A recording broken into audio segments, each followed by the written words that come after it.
Assalamualaikum warahmatullahi wabarakatuh. Perkenalkan, nama saya Vela Sari dari jurusan KPIB semester 4 akan menjelaskan tentang manajemen media elektronik. Di Indonesia, era pertelevisian diawali saat siaran televisi pertama kali ditayangkan oleh Televisi Republik Indonesia atau TVRI, yang merupakan stasiun televisi milik pemerintah dari Jakarta pada tahun 1962. Tepat pada tanggal proklamasi 17 Agustus 1962, TVRI mengawali siaran percobaannya dengan cara peringatan HUT Proklamasi Kemerdekaan Republik Indonesia ke-17 dari halaman Istana Merdeka di Jakarta pada tanggal 24 Agustus 1962. TVRI secara resmi mengudara untuk pertama kali dengan acara siaran langsung upacara pembukaan Pesta Olahraga Asian Games ke-6 dari stasiun utama Gelora Bung Karno sebagai satu-satunya stasiun televisi di negara ini. Saat ini, tayangan TVRI selalu ditunggu-tunggu oleh seluruh lapisan atau segmen masyarakat.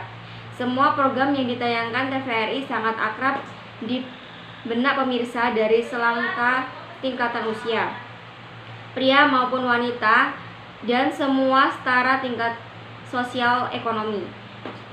Pendek kata informasi, berita dan pesan atau politik, ekonomi, sosial, budaya, moral, pendidikan, dan olahraga, dan hiburan dalam berbagai program tayangan TVRI saat itu sangat efektif karena dalam saat yang sama dapat menjangkau dan sekaligus ditonton bahkan ditunggu-tunggu oleh seluruh segmen masyarakat, sekalipun program TVRI saat itu lebih banyak menyuarakan pesan pemerintah. Era monopoli TVRI berakhir pada tahun 1989 ketika pemerintah memberi peluang pada swasta untuk mendirikan stasiun televisi. Pada tahun 1989 itu, stasiun televisi swasta pertama yaitu Raja Wali Citra Televisi Indonesia atau RCTI mulai menyiarkan tayangnya. Stasiun televisi swasta berikutnya adalah Surya Citra Televisi atau SCTV yang lahir pada tahun 1990. Setelah itu, perkembangan stasiun televisi swasta di Indonesia perkembangan dengan cukup pesat. Sejalan dengan semakin kerasnya persaingan dalam industri penyiaran televisi, saat ini sudah banyak stasiun televisi swasta dan pemerintahan daerah, antara lain TPI, Indosiar, Antv, Metro TV, Trans TV, Trans 7, Global TV, TV One, DA TV, TV Channel, JAK TV, GTV, dan lain sebagainya. Belum lagi sebagai siaran televisi global yang dipancarkan dari beberapa negara dan dapat disaksikan oleh masyarakat Indonesia. Jika dilihat dari aspek manajemennya, struktur manajemen media televisi sangat bervariasi, tergantung pada strategi bisnis atau status perusahaan milik pemerintah, swasta, joint antara pemerintah swasta, perusahaan go publik, stasiun nasional atau stasiun lokal. Namun pada dasarnya, setiap organisasi media tersebut melakukan kegiatan manajemen dari 4 kegiatan besar, yaitu manajemen perencanaan, perorganisasian, pergerakan, dan pengadilan.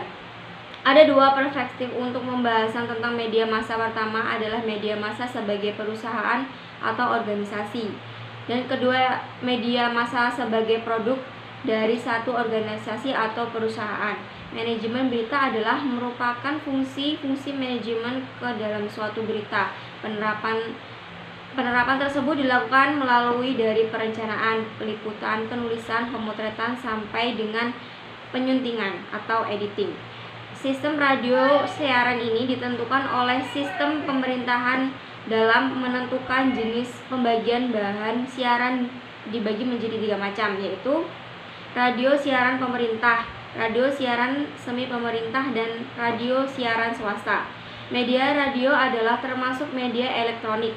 Pada radio informasi ditunjukkan pada pendengar dan penonton melalui orang lain atau penyiar. Radio merupakan media yang menguasai ruang tapi tidak menguasai waktu. Penghubungan frekuensi radio atau RF dengan frekuensi audio atau AF dapat dilakukan dengan 2 cara, yaitu sistem AM dan sistem FM. Itu saja yang dapat saya sampaikan. Saya akhiri. Wassalamualaikum warahmatullahi wabarakatuh.